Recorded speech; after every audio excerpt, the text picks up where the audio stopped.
Assalamualaikum warahmatullahi wabarakatuh. Perkenalkan, nama saya Betty Anggela dari kelas 5C PGSD FKIP Universitas Riau dengan mata kuliah Telaah Kurikulum. Dosen pengampu Ibu Jessi Alexander Alim MPD dan Ibu Dr. Neni Hermita MPD. Baiklah, di sini saya akan membuat sebuah media pembelajaran yaitu tentang landasan filosofis kurikulum.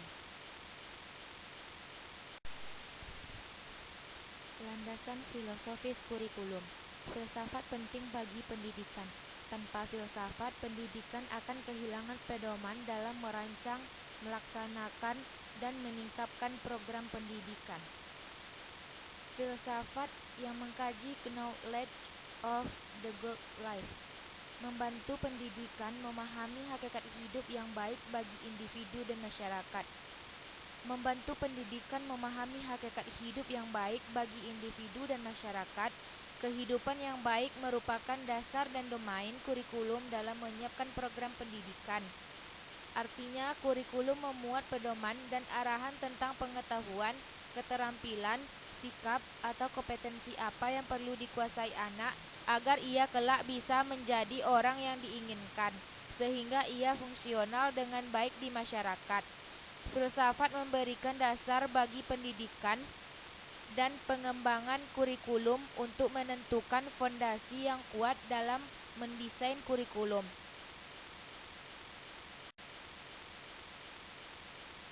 Epistemologi. Epistemologi merupakan salah satu cabang filsafat yang mengkaji hakikat pengetahuan, salah satu menu pokok pendidikan.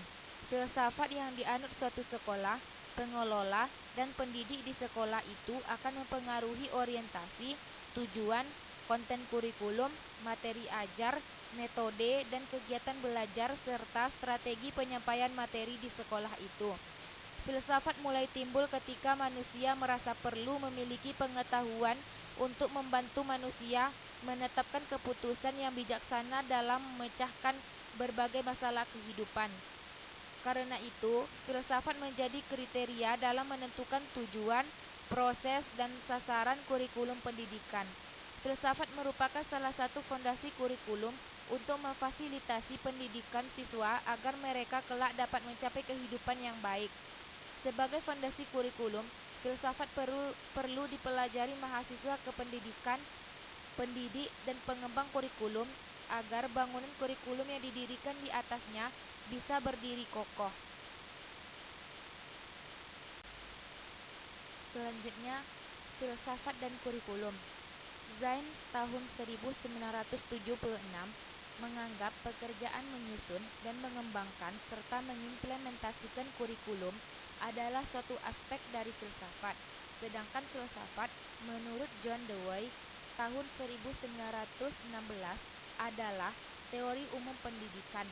Hakikat filsafat hidup yang dimaksud dalam kurikulum adalah pengetahuan, keterampilan, dan nilai-nilai serta bagaimana hal itu dapat dipelajari siswa melalui kurikulum yang relevan dan efektif.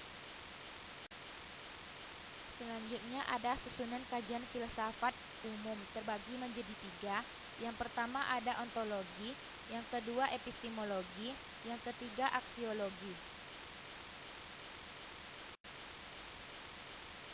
Yang pertama ontologi.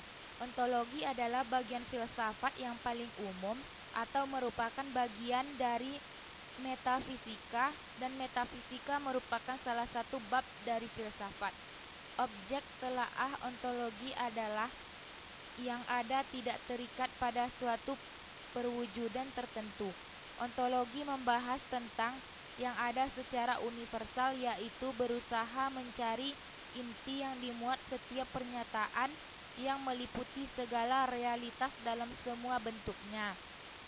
Dapat kita pastikan suasana belajar berdasarkan ontologi ini cenderung bernuansa verbal learning, yaitu expose verbal objek abstrak melalui presentasi lisan guru.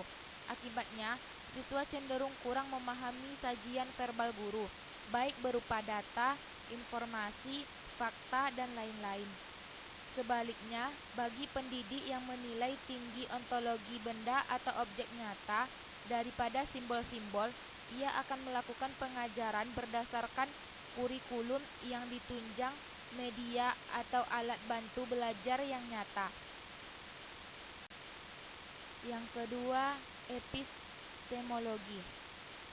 Epistemologi adalah teori atau ilmu pengetahuan tentang metode dan dasar-dasar pengetahuan, khususnya yang berhubungan dengan batas-batas pengetahuan dan validitas atau sah berlakunya pengetahuan itu.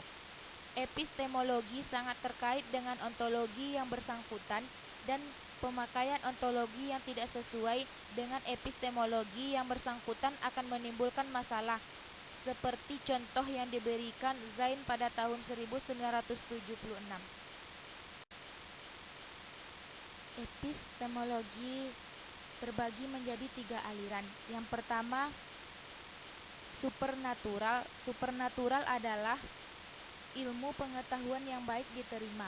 Artinya manusia menerima pengetahuan yang diturunkan dari dunia atas sana, seperti ajaran keagamaan oleh Tuhan atau dalam hal ide-ide oleh filosof. Yang kedua ada bumi. Bumi, jawabannya ialah manusia berasal dari kera. Karena menurut epistemologi, bumi pengetahuan ditemukan sesuai temuan penelitian empiris Darwin. Yang ketiga ada manusia. Manusia menerima pengetahuan yang diturunkan dari dunia atas sana, seperti ajaran keagamaan oleh Tuhan atau dalam hal ide-ide oleh filosof. Pengetahuan yang diwahyukan atau ide-ide bagi yang diterima dianggap penerimanya sesuatu yang otentik, bernilai tinggi, dan memiliki kadar kebenaran yang mutlak. Yang ketiga, aksiologi. Aksiologi merupakan cabang filsafat berikut yang menyangkut pembicaraan tentang nilai-nilai atau values. Aksiologi merupakan nilai-nilai sebagai tolak ukur kebenaran, etika, serta moral sebagai dasar normatif penelitian dan juga penggalian dan juga penerapan ilmu. Aksiologi tersebut mencangkup 2 kategori utama. Yang pertama, etika, terkait pengertian benar dan salah, baik dan jelek dalam kehidupan manusia. Yang kedua, estetika, menyangkut pengertian indah dan kesenangan pengalaman manusia. Aliran filsafat pendidikan tersebut adalah sebagai berikut. Yang pertama, perennialisme. Perennialisme adalah salah satu aliran filsafat klasik atau yang paling tradisional, berakar dari aliran filsafat realisme sebagai salah satu aliran filsafat bumi, dan tertua berakar pada Aristotle yang menyatakan manusia adalah makhluk rasional. Prinsip utama perennialisme: yang pertama, hakikat manusia. Yang kedua, manusia harus memakai rasio yang mereka miliki sebagai kekayaan paling berharga untuk menentukan insting mereka. Yang ketiga, tugas utama pendidik adalah mengajarkan kebenaran abadi yang sama di mana saja di dunia ini.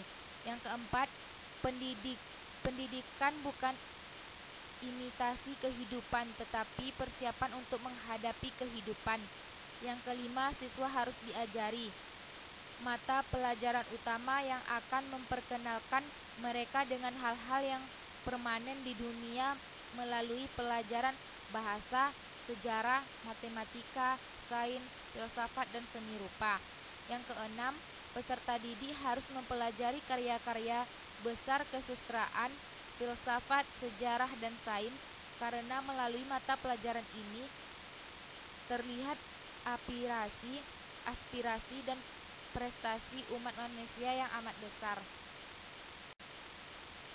Yang kedua ada esensialisme. Aliran esensialisme adalah filsafat klasik dan konservatif yang kedua. Filsafat pendidikan esensialisme berakar pada filsafat realisme dan idealisme yang muncul sebagai reaksi terhadap filsafat progresifisme. Esensialisme mendasarkan pikirannya pada 5 prinsip utama. Yang pertama, manusia terutama adalah makhluk bernalar. Yang kedua, pikiran terdiri dari fakulti yang terpisah-pisah. Yang ketiga, tiap-tiap fakulti dapat diperkuat melalui latihan-latihan. Yang keempat, sekali fakulti itu diperkuat, pengaruhnya akan terlihat pada perbuatan-perbuatan yang melibatkan nalar. Yang kelima, hanya sedikit saja mata pelajaran yang bersifat universal dan paling penting. Selanjutnya ada progresivisme. Progresivisme bermula sebagai gerakan reformasi umum di masyarakat dan kehidupan politik Amerika pada awal akhir abad 19 dan awal abad 20. Progresivisme dikembangkan berdasarkan filsafat pragmatisme sebagai protes terhadap pendidikan tradisional, perennialisme, dan esensialisme. Yang keempat ada rekonstruksionisme.